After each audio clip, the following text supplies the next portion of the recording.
going to start by removing the nuts from the underneath of this motor mount. I'll spray this with some rust penetrant to hopefully help it along. The third one is actually right underneath this plastic shield, so I'll have to pop this clip out, use a trim tool or whatever else you might have, and pop this out. You can see you can go through this hole right here. That'll give you access to the third nut. They are all 14 millimeter socket nuts. Go ahead and take all these three out. Sometimes if you work these back and forth, it'll break free easier. With a jack, I'm going to support the engine. I have a rubber pad on the jack. You can use a piece of wood or something soft to make sure that the metal doesn't gouge into the engine. I'm gonna go right back here. And I don't wanna raise up the engine much. I just wanna put slight pressure on it so that once I take that motor mount off, it's not going to, put pressure on it and drop down. So other than this 17 millimeter bolt that is the main bolt for the motor mount, I also want to remove these three 14s that go onto the block with this bracket. The reason I want to remove this bracket is because it will make the overall size of the mount smaller, so it'll be easier to fish out. So I'm going to break these free and then remove them completely.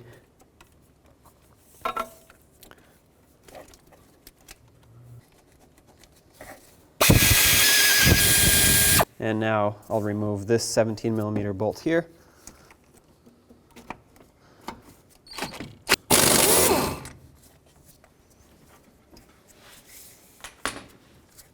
Remove this bracket. Now you can remove that cover so you can grab onto the motor mount easier. And just like that, it came free. You'll notice that the new motor mount has an arrow. The arrow is actually meant to point towards the front of the car. So if you have it backwards or sideways, you'll know because the arrow is pointing the wrong way. Another way to tell is you have two little pedestals that are straight or at a 90-degree angle. This one is actually at a different angle. It's 90 degrees down, but it's also 45 this way. So this one goes facing towards the engine and transmission. So it goes down like this, and try to fish it down kind of the same way that you took the old one out, and then reinstall this main bracket here that supports the top of it. Start in the center bolt here.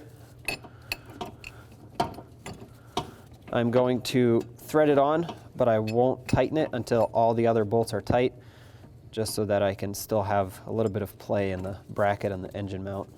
I'm going to start my three 14 millimeter bolts into the transmission here. Okay. Now with all of these in, I will start by tightening these three 14s. Okay, now that those are snug, I'm also going to snug this one.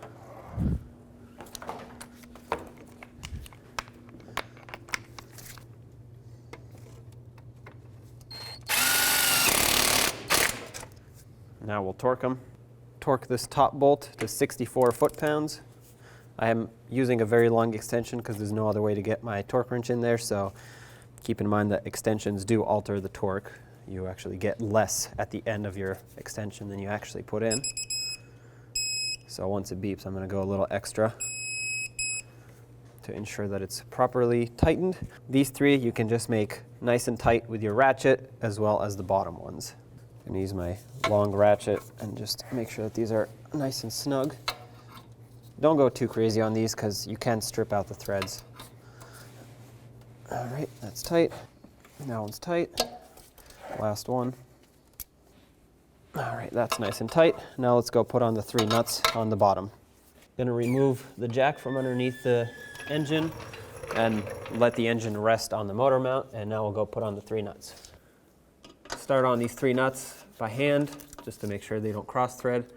One at the back here, one at the front, and one underneath this plastic shield here.